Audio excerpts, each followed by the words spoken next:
Oui, c'est toujours intéressant. Il y a toujours à apprendre des grands champions. Et puis, comme il disait, ça se joue dans les moindres détails. Et puis, c'est important de voir comment lui s'entraîne dans sa préparation pour nous, derrière, essayer de trouver encore des axes de performance. Voilà, et c'est important aussi de voir comment il récupère, comment mentalement il arrive à gérer toute cette pression. Et voilà, c'est très enrichissant voilà, en tant que sportif de haut niveau.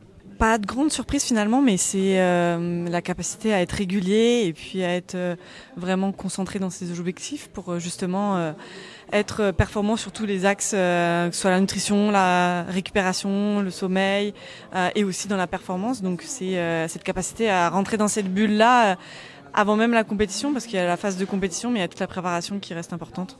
Voilà, moi aussi, c'est surtout la préparation, voilà, qui est très difficile, mais aussi la récupération, le repos. Et il nous a expliqué qu'il prenait pas mal de temps pour lui après les grosses compétitions.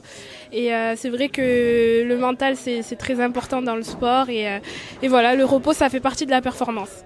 Personnellement, pour moi, c'est difficile parce que je suis pas vraiment sur les réseaux sociaux, mais voilà, je prends en compte ce qu'il dit et je me rends compte qu'aujourd'hui c'est important, donc j'essaierai de faire un effort. Oui, c'est vrai que c'est pas toujours évident, ça dépend des sports, ça dépend de la reconnaissance qu'il y a selon les sports, de la médiatisation, et donc c'est vrai que c'est pas toujours évident d'être mis en avant en tant que produit sportif, on va dire, mais c'est vrai que on essaye, comme il a dit, de s'entourer des bonnes personnes et puis d'apprendre comme ça sur des moments d'échange comme ici pour essayer aussi de s'améliorer sur ce côté-là.